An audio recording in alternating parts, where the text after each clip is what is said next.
Finance Minister to his colleague in the North Block. CNBC TV18 also caught up with the Minister of State for Finance, Jayant Sinha, who's drawing a lot from his experience as an investment banker in shaping some of the policies being pursued by his ministry.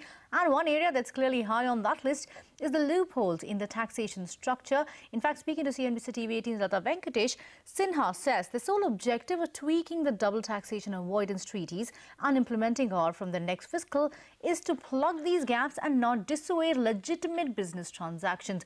Another pet project of the present regime, that of bank consolidation, will also not be forced upon the large public sector banks, assures the minister. The one controversy he doesn't want to get drawn into is his party colleague Subramaniam Swamy's letter on the RBI governor, only stating that one needs to differentiate between a member of the Rajya Sabha and the government. Listen in.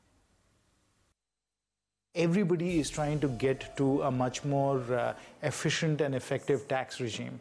And the whole idea of GAR is to be able to look through certain arrangements which have been done and set up primarily to avoid paying taxes.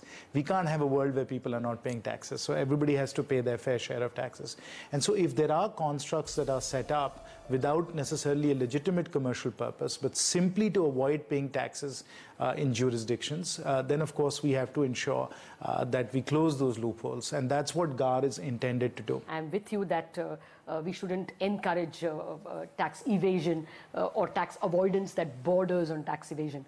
But, you know, in this particular instance, the entire derivatives volume can go. So should the market understand this as work in progress, and that eventually derivatives volumes will be allowed to continue in the robust way they are? So let's be very clear. We don't want to disrupt legitimate business transactions. We don't want to disrupt legitimate trading activity. And of course, we are in discussions with stakeholders to make it possible for people to continue to do the absolutely legitimate and appropriate transactions that they're doing. It is, of course, work in progress. And every time you issue a policy or you issue, some tax clarification, there are a number of consequences that you have to work through. We recognize that. And that is precisely why we've adopted this process where we've said we are going to be doing it. Let's have consultations. Let's understand where the disruptions or the challenges might be. And let's find ways to deal with all of those. Consolidation. What's the map? Should we be able to see some consolidation of the non-SBI babies, non-SBI group in FY17 itself? You'll see that as far as the public sector banks are concerned, we have many of them, and their strategies are not very well differentiated. Plus, in addition to that, what you find is that we don't really have global scale banks, right? After the merger with the associates, State Bank of India will be a $550 billion bank in terms of its asset base.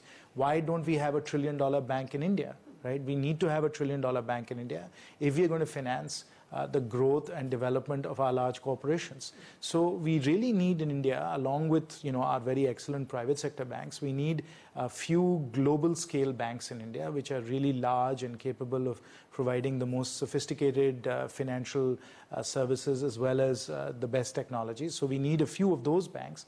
And then, as there are around the world, we need differentiated financial institutions. My point is, I assume I'm a Bank of Baroda investor. That is best in class in the non-SBI category in public sector banks. That investor is worried that, will you tie me up with an IOB? Will you tie me up with a United Bank? Because, he's more robust than the others. So will the consolidation process mean that the BOB investor today should be worried? Are these consolidations going to be, as they call them, shotgun marriages where you just force people together? Absolutely not. We've said that the goal is competitiveness. If you are going to get into a shotgun marriage where there is no synergy, where there's no complementarity, and where there's no value creation, why would you want to do the merger? In any case, we are the primary shareholder. Yes. But it has to be a process that has to be driven by the boards. The boards have to look at what the strategies for their various banks are, which strategies are going to create value, whether it is a consolidation strategy or a differentiation strategy.